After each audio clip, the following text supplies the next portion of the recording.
Bonjour, 15 juin, sur la Gold Coast, samedi matin, foie de canard. Je ne sors pas de ma chambre. Alors, je voulais vous parler du jeûne. Il y a maintenant presque 9 ans, mon mari et moi avons découvert tous les deux que nous avions un cancer tous les deux. Lui a un cancer de la gorge et moi un cancer de l'intestin, à 6 mois d'intervalle. C'était ce qu'on appelle un wake-up call, a very, very hard wake-up call, un réveil un petit peu difficile, tous les deux, l'un et l'autre. Mais ça nous a amenés sur ce chemin extraordinaire de la santé. Et très peu de temps après, en 2016, oui, en 2016, on a fait la découverte, nous, d'un biologiste cellulaire qui s'appelle Yoshinori Oshumi, O-H-S-U-M-I. Il faudrait aller le regarder et voir ce qu'il a fait. Il a découvert ce qu'on appelle l'autophagie. En situation de stress et les carences de nutriments, l'autophagie représente un mécanisme naturel de régulation. Ce qui veut dire que quand le corps est en stress, et je crois que c'est le cas pour beaucoup de gens en Calédonie en plus en ce moment, et dans le monde en général, et on mange trop, le corps n'arrive pas à se réguler tout seul. Et si on arrête de manger, on fait un jeûne, un vrai jeûne, ce qui veut dire rien, rien à part de l'eau. Alors il y a des gens qui font du jeûne sec, mais moi comme j'ai jamais bu, j'avais vraiment besoin d'avoir de l'eau dans mon corps, ça a changé ma vie de m'imbiber complètement d'eau. Mes cellules ont recommencé à devenir pulpeuses et au lieu d'être une prune toute sec, j'ai rajeuni avec le temps.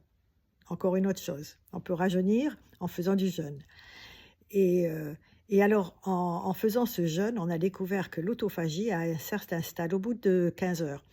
Au bout de 15 heures de jeûne, c'est déjà pas beaucoup, mais c'est facile, c'est très facile à faire 15 heures de jeûne. Vous commencez déjà à avoir ce qu'on appelle l'autophagie. L'autophagie, les cellules qui sont donc en manque de nutriments cherchent à se nourrir. Et là, elles vont manger tout ce qu'il y a.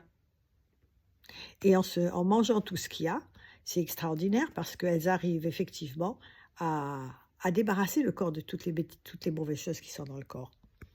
Alors ce professeur, ce biologiste, en 2016, a été récompensé et il a eu le prix Nobel. Donc j'aimerais que vous alliez sur Google ou Wikipédia. Ça n'a pas été éliminé. Parce que autre chose que je voulais vous dire, c'est que sur Google et sur Wikipédia maintenant, de plus en plus, ce qui se trouvait il y a 9 ans dessus a disparu. Toute l'information qu'on avait, qui était à portée de main pour tout le monde, a disparu. Maintenant, on met ce qu'on a envie que vous sachiez, pas plus. Ça, c'est encore quelque chose qui est intéressant. Mais enfin, la recherche nécessaire personnelle est la chose la plus importante. Donc, vous tapez beaucoup de recherches sur le téléphone ou sur votre ordi et vous aurez effectivement beaucoup d'informations. Alors, je vous conseille de le faire parce que vraiment, ça vaut la peine. OK?